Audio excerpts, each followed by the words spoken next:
రాత్రి 8 గంటలు.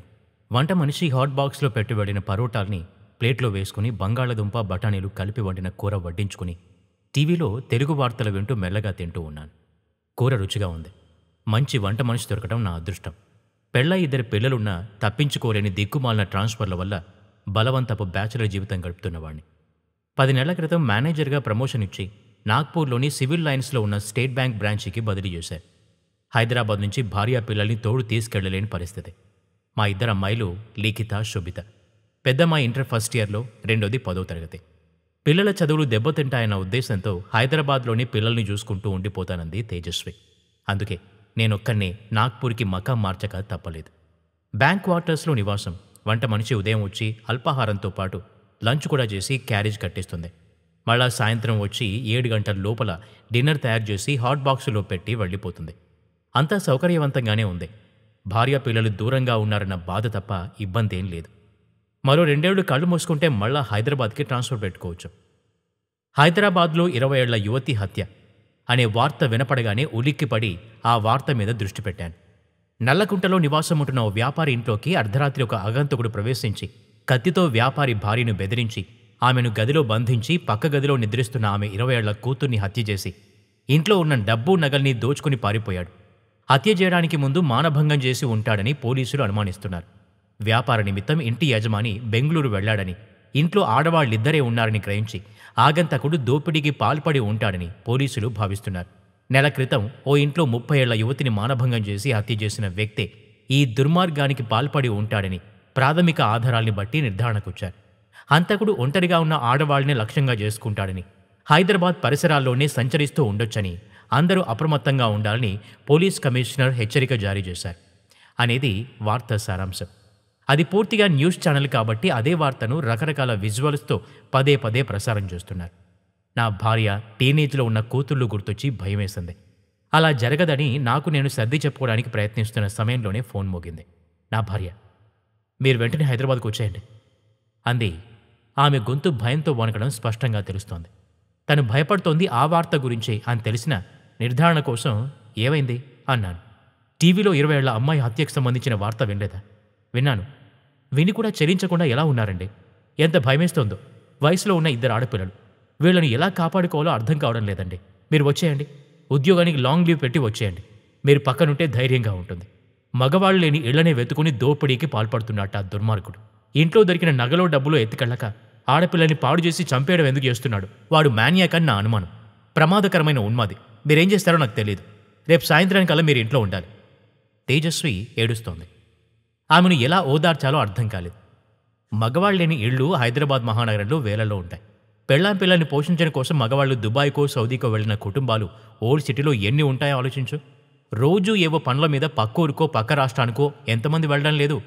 అందరి ఇళ్లలో అలా జరుగుతుందేమోనని భయపడితే బతికేదెట్లా? బతుకుతెరువు ముఖ్యం కదా. మన పిల్లలకు ఎటువంటి ప్రమాదమూ జరగదు. నిశ్చింతగా ఉండు.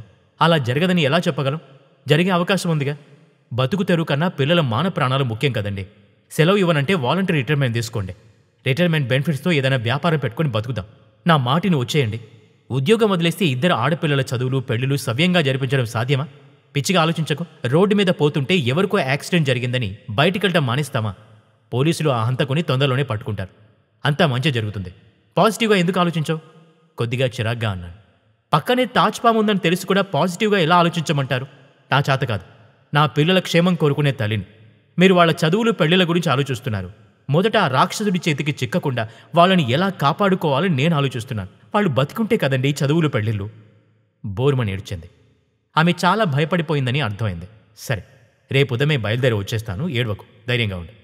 మర్నాడు ఉదయం 10ంటికి కారు మాట్లాడుకుని హైదరాబాద్కి బయలుదేరాను. నేనింటికి చేరుకునేటప్పటికీ సాయంత్రం 6 కావస్తోంది. ఆ సమయంలో నా భార్య పూజ గదిలో ఉంది. తను పరమ భక్తురాలు.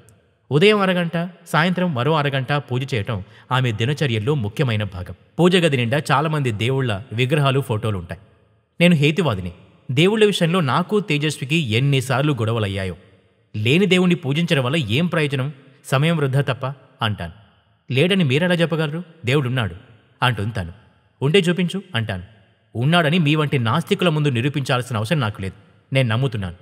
కష్టాలు వచ్చినప్పుడు ఆ దేవుడే ఆదుకుంటాడని నా నమ్మకం అంటుంది. ఎన్నిసార్లు వాదులాడుకున్నా ఈ వ్యవహారం మా మధ్య ఎప్పటికీ కొలిక్కిరాదు. మరో అరగంట తర్వాత తేజస్వి పూజ గదిలోంచి బయటకొచ్చింది. ఈరోజు మామూలు కన్నా ఎక్కువ సమయం పూజ చేసినట్టునా? అవునండి. ఆ ఉన్మాది నుంచి నా పిల్లల్ని రక్షించమని వేడుకున్నాను. మరి నన్నెందుకు పిలిపించా? మీరు ఇంటికి యజమాని, కుటుంబాన్ని కాపాడాల్సిన బాధ్యత యజమానిదేగా. అటువంటప్పుడు దేవుణ్ణి ఎందుకు వేడుకోవటం? ఈ సర్వచరాచర జగత్తుకి దేవుడు యజమాని. అందుకే మమ్మల్ని కాపాడమని దేవుణ్ణి వేడుకున్నాను. అలాగని గాల్లో దీపం పెట్టి ఆరిపోకుండా కాపాడు దేవుడా అని ప్రార్థించేంత మూర్ఖురాల్ని కాదు. ఆరిపోకుండా అరచేతులు అడ్డం పెట్టాలన్న జ్ఞానం ఉంది. అందుకే మిమ్మల్ని రమ్మన్నాను. చేతులు అడ్డం పెట్టాక ఇక నీ దేవుడొచ్చి చేసేదే ఉంది. మామూలుగా వీస్తున్న గాలి తుఫాన్గా మారితే మీ చేతులు రక్షించలేవుగా. పెద్ద వర్షం వస్తేను అటువంటి ఉపద్రవాలు రాకుండా కాపాడేవాడే దేవుడు.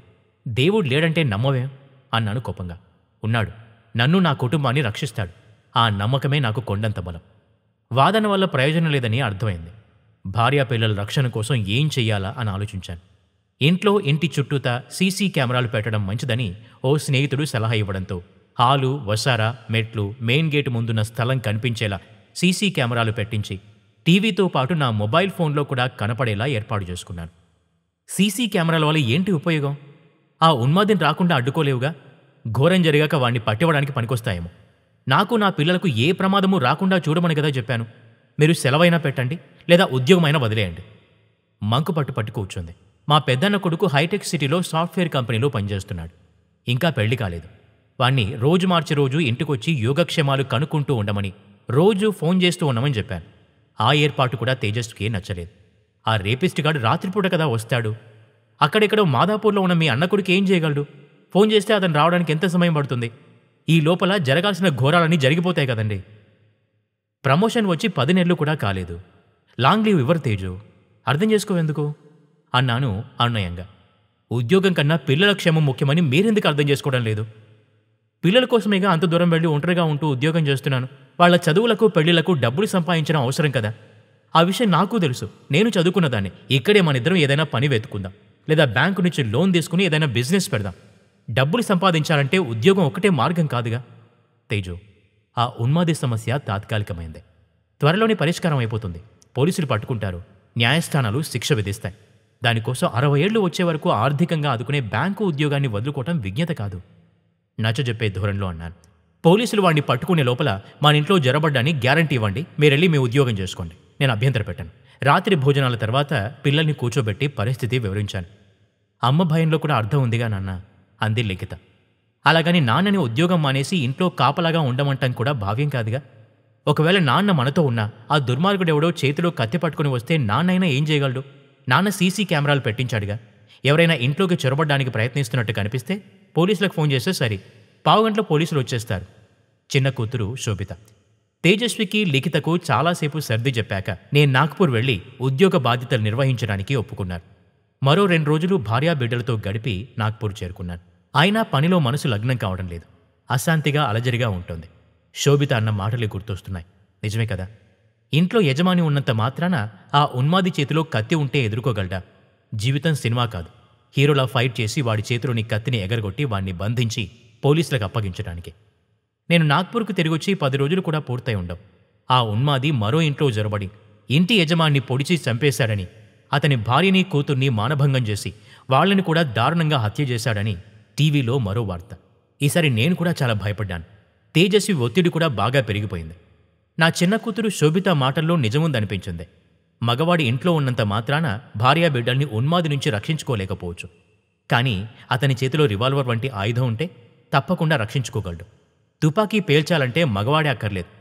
ఆడపిల్లలైనా రివాల్వర్ని ఉపయోగించుకోగలరు.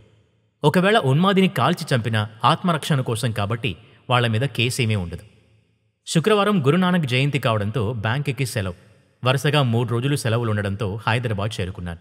నా భార్యని, పిల్లల్ని కూర్చోబెట్టుకుని, జాగ్రత్తగా వినండి. ఆ ఉన్మాది నుంచి మిమ్మల్ని రక్షించుకోవడానికి మీకు ఆయుధం అవసరం. అందుకే ఈ రివాల్వర్ కొన్నాను అంటూ సూట్ కేసులో దాచిపెట్టిన రివాల్వర్ని తీసి చూపించాను. నిగనిగా మెరుస్తున్న రివాల్వర్ని చూడగానే శోభిత ఉత్సాహంతో వావ్ అంటూ చిన్నగా కేకపెట్టింది. తేజస్వి కళ్ళలో భయం కనిపించింది. మన ఇంట్లో ఇదెందుకండి? పొరపాటున ఎవరైనా ట్రిగ్గర్ నొక్కితే ప్రమాదం కదా. పొరపాటున ఎందుకు నొక్కుతారు? అవసరం వచ్చినప్పుడే దీన్ని ఉపయోగిస్తారు. ఇది కోల్ట్ పాయింట్ 32 రివాల్వర్. ఇందులో 6 బుల్లెట్స్ ఉంటాయి. అంటే ఒకేసారి మన ఇంట్లోకి 6 దుండగులు చొరబడినా వాళ్ళని అడ్డుకోవచ్చు. దీన్ని లిఖిత గానీ శోభిత గానీ వాడటం మంచిదే.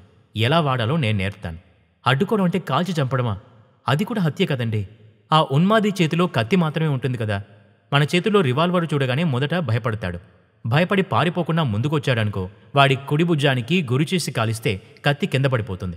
తొడల మీదో మోకాళ్ళ మీదో కాలిస్తే నడవలేడు, కింద పడిపోతాడు. పోలీసులకు ఫోన్ చేస్తే వచ్చి అరెస్ట్ చేసి తీసుకెళ్తారు. కత్తి చేతిలో పట్టుకొని నిలబడి ఉన్న ఉన్మాదిని చూడగానే మా చేతులు వణుకుతాయి కదా నాన్న. భుజానికో మోకాలికో గురిచూసి కాల్చడం సాధ్యపడకపోతే పొరపాటున గుండెకు తగిలితేను అంది లిఖిత. ఏమవుతుంది, చచ్చి ఊరుకుంటాడు. అది హత్యానేరం కిందికి రాదు. ఆత్మరక్షణ కోసం కాబట్టి శిక్ష ఉండదు. నిజంగానే ఉన్మాది మన ఇంట్లోకి చొరబడితే మీ ఇష్టం వచ్చినట్లు కాల్చండి, భయపడకండి. ఏమనైతే నేను చూసుకుంటాను. బెడ్రూమ్లో మంచం పక్కన ఉన్న టీపాయ్ మీద ఓ చిన్న బాక్స్లో రివాల్వర్ను దాచిపెట్టాను. తాళం లేని బాక్స్ కాబట్టి ప్రమాదం ఏదైనా ఎదురైతే 2 నిమిషాల వ్యవధిలో చేతిలోకి రివాల్వర్ తీసుకోవచ్చు. ఇద్దరమ్మాయిలకు రివాల్వర్ను ఎలా ఉపయోగించాలో నేర్పాను. ఈ రివాల్వర్ ఆల్రెడీ 6 బుల్లెట్లతో లోడై ఉంది. మిస్హ్యాండిల్ చేస్తే ప్రమాదం. అత్యవసరం అనుకున్నప్పుడే పెట్టెను తెరవండి.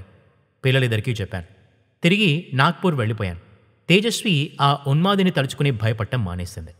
మంచం పక్కన ఉన్న పెట్టెలో రివాల్వర్ ఉందన్న ఆలోచనే చాలా ధైర్యాన్ని ఇస్తోందండి. నేను పిల్లలు నిశ్చింతగా నిద్రపోతున్నా.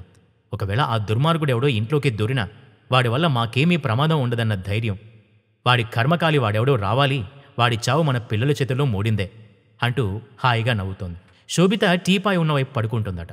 మధ్యలో తేజస్వి, అటువైపు లిఖిత పడుకుంటున్నారు. ఇన్ని రోజులు ఆ ఉన్మాది ఇంట్లోకొస్తాడేమో అని భయపడిన శోభిత, వాడెవడో వస్తే బాగుంటుంది, వాడిని నేను షూట్ చేసి పోలీసులకు పట్టిస్తాను, అప్పుడు నా పేరు పేపర్లలో టీవీలో మారుమోగిపోతుంది, నేను సెలబ్రిటీ అయిపోతాను అంటూ ఉత్సాహపడిపోతుందట. మరో 2 నెలలు ఇంటి నుంచి ఎటువంటి ఒత్తిడి లేకుండా ప్రశాంతంగా గడిచాయి.